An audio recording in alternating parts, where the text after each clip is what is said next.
వినూత్నంగా చిత్రం గీశాను. A3 డ్రాయింగ్ చార్ట్ మీద ఎటువంటి గీత లేకుండా మైక్రో పెన్నుతో ఎన్టీఆర్కి భారతరత్న ఇవ్వాలి అనే నినాదాలతో, అంటే 2600 అక్షరాలతో ఎన్టీఆర్ చిత్రాన్ని గీశాను. ఈ చిత్రం గీయడానికి 3 గంటల సమయం పట్టింది. నేను ఎన్టీఆర్ గారి అభిమానిని. విశ్వవిఖ్యాత నట సార్వభౌముడు, పౌరాణిక, జానపద, సాంఘిక వంటి చిత్రాల్లో నటించి మెప్పించడం కాకుండా రాముడు, కృష్ణుడు వంటి పాత్రలలో తెలుగువారి హృదయాల్లో శాశ్వతంగా నిలిచిపోయారు.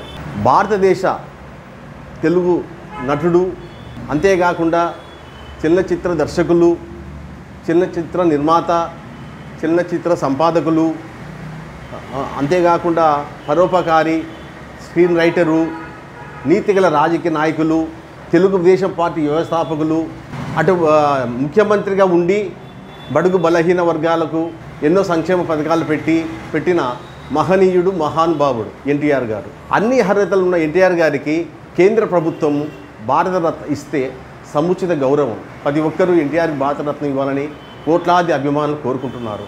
అందులో నేను ఒకరిని. ఎన్టీఆర్కి భారతరత్న ఇవ్వాలని అనే ఉద్దేశంతో ఎన్టీఆర్కి భారతరత్న ఇవ్వాలి అనే నినాదాలతో ఈ చిత్రాన్ని గీశాను. ఖచ్చితంగా భారతరత్న ఇవ్వాలని కేంద్ర ప్రభుత్వాన్ని కోరుకుంటున్నాను. జై ఎన్టీఆర్, జై జై ఎన్టీఆర్.